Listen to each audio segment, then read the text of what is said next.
enough weight so that after an appropriate, we talk about numbers, an appropriate number of repetitions, this muscle gets to the point where it really can't do anything right then and there.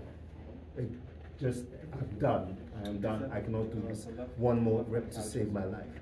That's where you need to get to at the end of every single exercise you do. One, the muscles keep energy inside the muscles that allow them to do this work. Okay? So when I'm doing a biceps curl, I'm not really getting energy from my circulation. The energy is already stored in the muscle, in a little muscle energy bank in here. So what I'm doing is really, as I'm doing this and I do enough reps and sets, I'm trying to basically empty that bank. And then I rest. The blood then brings back new replacement, and then I can do a second set, or I can move on to the next muscle. So we want to get to that point where the muscle is basically done right then and there. If you don't get to that point, then what happens is the muscle doesn't feel the need to grow and get bigger and stronger, and so it doesn't. And so you can be working out and doing all kinds of things, but if you really get to that overuse, then you're not doing the maximum that the body can take. So let me see more overuse. Secondly, I'll talk about too much at the end of this. Secondly, there are different ways of actively working a muscle. Okay, so there are three major ways you all have been using here. These are big words: concentric, eccentric, and isometric. All right? The typical exercise you see in the commercials and most people think about is a concentric, where I'm taking that muscle and I'm bending it and I'm causing it to contract. I actively use that muscle in its action. It's a picker-upper, it's a picker-upper. Deltoids up here, it's a pusher-upper. Okay? Triceps, it's a pusher-upper in that sense. You can do this in different positions, but the action when we're doing the work is the muscle gets short. The other way we can do the same muscle work is eccentric. Typically we use eccentric activities when we are putting things down.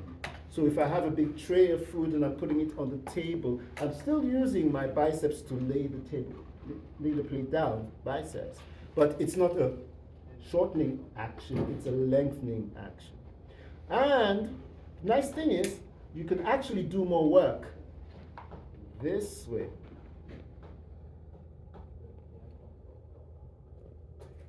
Than this way. Okay, I'll say that again. When you exercise eccentrically, and if I'm working my deltoids front here, and I'm doing all these things, okay, I work harder when I'm bringing it down than when I'm taking it up. All right, so nice way to combine both of those is to change the count. So if I'm going to do a 2 count up, I'm going to double that for the count back down. 1, 2, 1, 2, 3, 4. Concentric action and 1, 2, 3, 4 eccentric action. And they both can be included in the same motion, or you can just focus on one action versus the other action. I like to combine them. Okay, so we have a shortening contraction and we have a lengthening contraction, eccentric. The third one is one I often instruct, and some of you are doing it today, is the isometric one. Okay, and that is bring 2 hands together, please, sitting tall, and hold your body stable. I'm going to try to move you either with a TheraBand, some people are using that. You can also do it manually, and hold this position. Don't let me push you to the right, and I'm going to try to move him. He's keeping stable here. And thank you. The equivalent in the biceps would be, can I hold this here for a minute to 2 minutes? It's a holding static contraction. And depending on what the muscle does, one kind of exercise is better than the other kind for that muscle. Our arms are big movers, and so I tend to use a lot of concentric and or eccentric. But our trunk, most of the time, what is it doing? It's simply holding us. So our arms, and if we have control into our legs can do things. And so I tend to encourage a lot of holding isometric activities for the core. All right?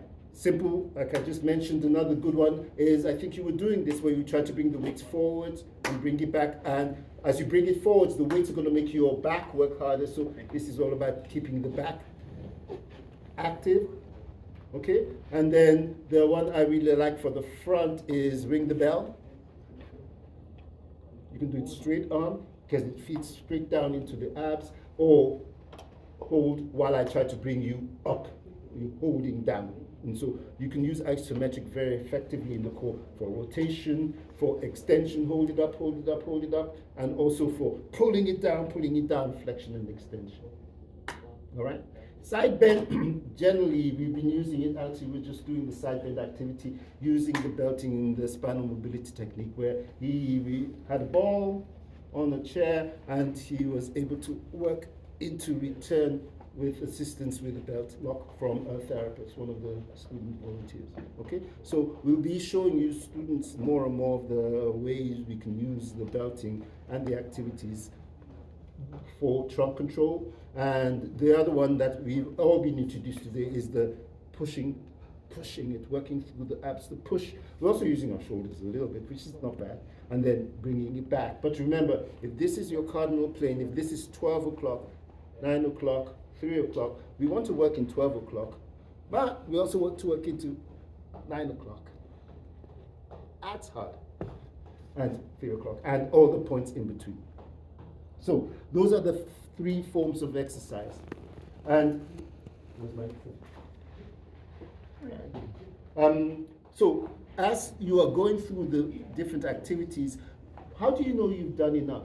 There's several ways to know you've done enough. Number one, the literature absolutely says if you're doing resistive work, you want to do a low number of repetitions in sets, a high value for the weight. So it should be high weight, low reps. Anytime I see somebody doing 6 sets of 20, that's not resistive, it's not effective resistance. Okay? 3 sets. The literature absolutely says 10 to 12 reps and no more. 3 sets. The key is actually you want to take a longer rest for that replenishing of the bank. And so a 2-minute rest between sets is actually recommended rather than just 30 seconds and you go into the next set. Give things time to recover so that you fill up the bank and therefore you can push harder into getting to that overwork kind of place. So increased weight or resistance, decreased reps. Other things I want to say, yes. How do you know where to start? There's several tools, procedures you can go through to know how much weight is enough for me. So that's simple action. So I'm doing this action, shoulder flexion, straight arm shoulder flexion.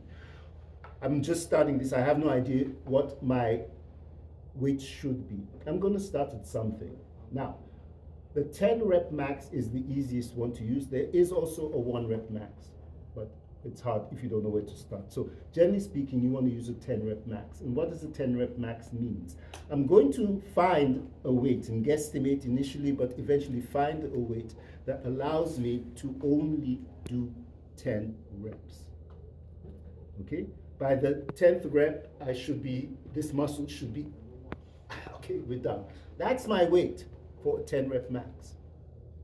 Okay, so say this was 30 pounds for my 10 rep max for this action. Okay, what I'm going to therefore do is I'm not going to work at my 10 rep max with 30 pounds. I'm going to take about 75 to 85% of that 10 rep max weight. So you can do the math. If it's 30 pounds, it'll be somewhere in the region of 22 to 25 pounds for this action. And that's where I'm going to work.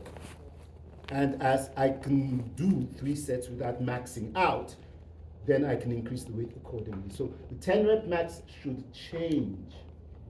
It should get higher. And secondly, every muscle has its own 10 rep max. And so if I'm working my triceps, its 10 rep max is going to be different than my biceps, which is stronger, by the way. Clinician therapist students, which one? Triceps or biceps? Biceps. Who says biceps? Who says triceps? Why? No, it's one muscle. It's just got three heads. Extensors in the human body are generally stronger than flexors. Why? Gravity. Okay? So, quads and hamstrings, which are stronger? Hamstrings. Everyone kills their quads. They want these big, beautiful muscles in the front. But really, we should be killing our hamstrings. Hamstrings are what get us to walk. Hamstrings and glutes get us to stand. Quads are just essentially slowing down what the hamstrings are doing. So extensors are nearly always stronger than flexors. Okay? So every muscle is going to have its own 10 rep max. So you really, when you're breaking this down really concretely, you should be aware of what your 10 rep max is for each of the actions that we're doing. All right, same thing in the back. Our trunk extensors should be stronger than our trunk flexors. And so use the 10 rep max. Sometimes what people do is they use a 1 rep max, but that's a little harder. And that, again, like the 10 rep max, simply means I know I can do 1, and that's all I got. All right, and again, clinically, the studies have shown that people get stronger literally doing 1 rep at something close to their 1 rep max. You can absolutely strong. You do not need to be doing 3 sets of 10 or 12. You can use the 1 rep max. But it's more than likely you're going to hurt yourself doing a 1 rep max than if you use a 10 rep max. So that's why it's safer to be doing 10 rep maxes. And then again, you cut it down to 75 to 80% of the 10 rep max to do the actual work. After effects of appropriate exercise, there's this thing called delayed onset of muscle soreness, DOMS, or DOMS. Delayed onset of muscle soreness. The analogy I use is when you're building or redoing the kitchen, there's going to be a mess. Okay? There's going to be noise, there's going to be dust, there's going to be just crap everywhere because the place is being redone. The same thing happens with the body. Literally what happens is when I'm exercising and I'm exercising at that adequate level of intensity, weight-wise and numbers of sets and reps, the muscles literally are being broken down and being rebuilt, bigger, literally bigger. You see the changes in people when they exercise. That is physical tissue that is growing from the old puny little thin fibers. And oppositely, when we stop exercising or we lose control of those muscles, sometimes the muscles will physically shrink because the muscle body is being broken down and turned into other kinds of proteins. And so you'll see the evidence of the building by that delayed onset of muscle soreness. Generally speaking, the delay is at least 24 hours or so. If you're aching during an exercise, that is bad. There should be no pain or achiness in the body part during an activity or an exercise. If you're feeling that, stop and reassess or change the weight or change the action. But up to that beginning of 24 hours later, you start getting some soreness. It generally starts after 24 hours, as I said. It peaks about 36 hours, and then it should start to drop and fade away after 48 hours. That's your general track of the delayed onset of muscle soreness. It's delayed and it's sore. It is sore, it isn't painful, and by that I mean, generally speaking, when it's the appropriate level of soreness, you don't really feel it generally if you're just moving around, but if you or somebody else starts touching you, is really when, oh, that's achy to the touch. It shouldn't really be the intensity of this delayed onset where it's like, oh my God, I am so horribly pained 24 to 48 hours. It should be a general soreness. If it doesn't come, generally I say, one, keep at it and see if it comes after a few sessions, and or you need to just slowly increase the weights, the resistance intensity, because you want to have the effect of the muscle is feeling that need, and it is therefore rebuilding itself into something bigger and stronger. Any other things to mention? Losing my phone. Okay. Any other things to mention in this, and then we will talk about. Yeah. So start with one set of. This is more for clinical use. I generally, when I'm giving exercises out, I don't give out more than 3 or 4 exercises to one person at a time. It's just too much, and there's a lot of information that gets shared. There is a ton of information available for people with spinal cord and other conditions online. How best would I get it to you all? I'll put it on a piece of paper and post some things on the wall for next week so that you can write them down. These are places, good institutions out in the Northwest where they've done a lot of good work, people working with people with spinal cord, and their website has a lot of information about how to specifically work different parts of the body. And it's also good to know through them as well how you can translate some of these things at home. One of the things I like doing with this class is because this is not a gym setting, of course. And so everything we've been using here has essentially been MacGyvered into usefulness. And in most people, I do not encourage people to turn their houses into gyms. But there are a lot of these kinds of things that you can also be doing in terms of using door anchors, which we didn't today, or just finding stable surfaces on which you can then attach a carabiner and some, we use zip ties sometimes to find a nice anchor. Talk to me, take some pictures of your home if you want to have some ideas about, okay, how can I use this space and what kind of things do we have available that I can be using at home. My goal at the end of the class is to have packs of the resistance bands, which Wheeling Forwards and Axis had given away at some point, especially during the early pandemic season.